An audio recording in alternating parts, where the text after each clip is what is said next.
Hey, salut tout le monde! Je vous retrouve pour une nouvelle vidéo. Cette vidéo, elle a été inspirée par vous. Il y a quelques semaines, je vous disais sur Instagram que je n'étais pas certaine de pouvoir vous proposer du contenu par ici cet été. J'ai un centre de loisirs à côté de ma résidence. Et il y a régulièrement évidemment des jeux qui se font en extérieur, les enfants qui sont dehors en train de jouer, soit pour une récré, soit pour une animation avec les animateurs évidemment.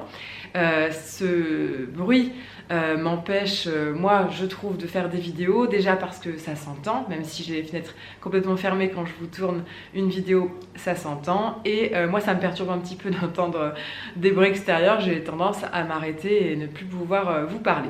Bref, cela étant dit, ça m'a inspiré en fait une idée de vidéo parce que quand on lit, c'est la même chose, on peut être perturbé par des bruits extérieurs, que ce soit une école à côté de chez vous, dans les transports en commun, des bruits de discussion, de personnes qui parlent ou de la musique, ça peut être des bruits de travaux, des bruits de voisinage.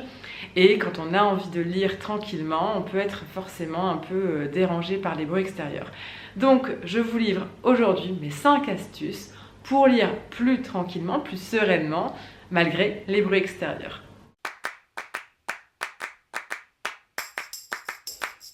Le premier point, ça va vous paraître évident, mais ça va être d'utiliser un casque audio. Un casque sans musique, mais un casque pour camoufler les bruits.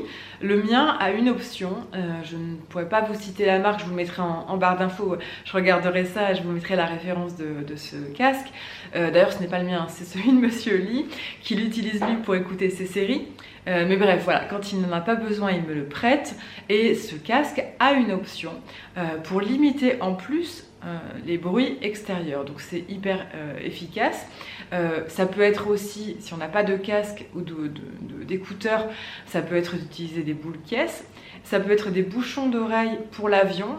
Moi j'ai des problèmes en avion, j'ai des douleurs au niveau des oreilles et des cervicales qui sont assez intenses, et j'ai été en pharmacie acheter, c'est un peu comme des boules caisses, mais c'est des bouchons, voilà, que je mets évidemment tout le temps quand je suis dans un avion. Et en fait je me rends compte qu'en plus de ça, ça m'isole, ça me met dans ma bulle et ça me permet vraiment de lire durant tout mon temps d'avion. C'est génial. Ce que j'aime aussi faire lorsque je n'ai pas ces bouchons l'hiver, c'est mettre un bonnet ou une capuche quand je suis dans un TGV par exemple. Vous savez, un peu comme les gens qui veulent dormir, ils vont mettre quelque chose pour se couvrir les yeux et se mettre, voilà, au fond de leur manteau, au fond de leur capuche. La capuche, ça va un minimum isoler aussi des bruits alentours. Donc n'hésitez pas, si vous êtes dans un TGV et que vous n'avez rien d'autre sous la main, mettez votre écharpe ou un bonnet. Parfois on a un bébé qui pleure dans le wagon et c'est pas toujours facile de se concentrer dans sa lecture. La deuxième astuce, et là c'est plus un retour d'expérience que je vais vous faire, c'est que finalement le cerveau va s'habituer. C'est un petit peu comme un muscle, on dit que l'écriture est un muscle, la lecture avec des bruits alentours, ça se travaille. Pour vous raconter un petit peu ma vie, j'étais employée dans une banque, je prenais les transports en commun sur Paris tous les jours et je lisais tous les jours dans les transports, dans le métro. Forcément il y a des jours où il y a plus de bruit que d'autres, ça dépend de l'affluence aussi que vous avez dans vos transports en commun, mais je n'ai jamais été perturbée en 3 ans de transport en commun et j'ai toujours été captivée par ma lecture. Jamais je me suis arrêtée parce qu'en fait j'étais habituée, ça faisait des années que je prenais les transports et que je lisais dans les transports en commun et mon cerveau s'était habitué, donc j'étais forcément pas du tout dérangée. Oui, quand il y a la musique à fond c'est plus difficile, mais en tout cas jamais je me suis dit ah mince, aujourd'hui il y a du bruit, je ne vais pas savoir ouvrir le livre. Donc c'est quelque chose qu'il faut travailler. Alors aujourd'hui je suis en télétravail continuellement. Quand je me rends sur Paris et que je prends le RER, eh bien je me rends compte que j'ai perdu cette habitude. Donc ça se travaille, mais ça se perd aussi. Et c'est pas que je me force, mais en tout cas quand je suis dans le RER et qu'il y a un petit peu de bruit, je ne m'arrête pas automatiquement, j'essaie de réapprendre cette habitude que j'avais de lire avec des gens qui vont parler à côté de moi. Donc pas d'inquiétude si vous êtes dans la même situation aujourd'hui, que vous n'arrivez pas à lire quand vous avez le moindre bruit à côté de vous. Essayez de prendre un petit peu sur vous et de vous concentrer dans cette lecture et vous verrez qu'au fil du temps, vous aurez de moins en moins besoin de vous forcer, entre guillemets. Ça se travaille, c'est un muscle.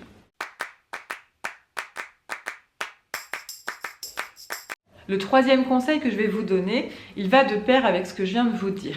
Ça va être de choisir votre lecture en fonction de ce que vous allez faire.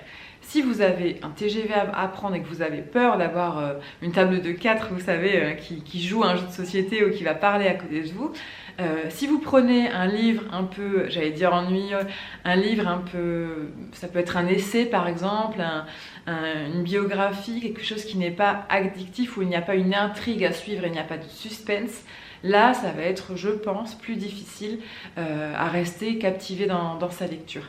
En revanche, si vous prenez un livre, un roman policier par exemple, un page-turner, moi je connais un très bon écrivain spécialiste des page-turners, c'est Joël Dicker. Je peux vous garantir que vous allez ouvrir le livre et là, il n'y aura plus aucun bruit.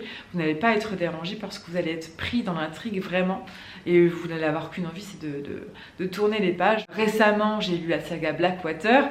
C'est pas pour vous recaser cette saga, c'est pas pour vous en reparler que je vous dis ça, mais en tout cas, j'ai eu ce sentiment de me dire mais Blackwater ça se lit partout, tout le temps, en toutes circonstances parce qu'on est pris dans ce récit qui est vraiment très prenant. La plume est addictive et quels que soient les bruits, j'étais vraiment pas perturbée pendant les 6 tomes que j'ai lus. Donc peut-être opter pour un livre dont vous savez que vous allez être pris rapidement par l'histoire plutôt que de choisir ou alors une BD, une bande dessinée, ça peut être plus interactif entre l'image et les dialogues et les bulles, je pense que ça peut aussi vous aider.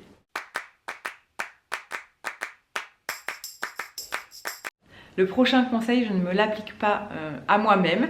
Je m'inspire là clairement d'une copine qui le fait régulièrement, mais je pense que je vais finir par essayer. Moi, je suis entourée de travaux. Vous le savez, je vous en parle souvent sur les réseaux. Donc, on échange beaucoup avec cette copine qui est aussi sur Instagram. Clarine, je te fais un coucou si tu passes par là, parce qu'elle aussi avait des problèmes de voisinage. Donc, moi, je mets mon casque avec mon option et voilà, je mets le casque vide en fait, le casque audio qui limite un petit peu. Et elle met de la musique. Alors, pas de la musique, pas des chansons à texte, parce que l'esprit, voilà, on va être tenté d'écouter évidemment les paroles et de chanter éventuellement. Donc non, n'essayez pas d'écouter des chansons, je sais qu'il y en a qui le font, il y a même des abonnés qui m'ont dit qu'ils regardaient le foot avec les commentaires en lisant, là c'est sacré challenge. Mais écoutez de la musique classique, de la musique électro, de la musique sans paroles, en bruit de fond, ça peut vous permettre de camoufler d'autres bruits de voisinage par exemple, et de vous bercer un petit peu, de bercer votre lecture. Dites-moi en commentaire si c'est quelque chose que vous faites aujourd'hui voilà, comment vous le vivez, est-ce que ça fonctionne, est-ce que vous avez mis un petit peu de temps à vous habituer, dites-moi tout ça.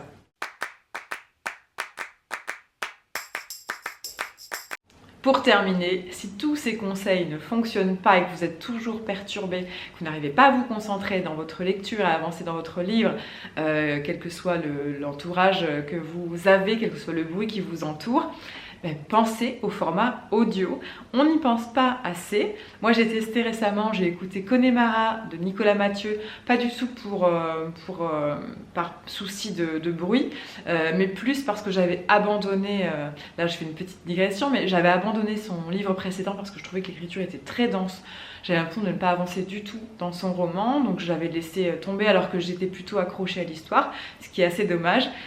Et son troisième titre, c'est son troisième roman. Connemara me faisait très envie, mais j'avais peur d'être frustrée à nouveau et de l'abandonner. Et je me suis dit que le format audio, ça pouvait être une alternative, que je pouvais peut-être tester cette forme-là. Ça a fonctionné, j'ai adoré.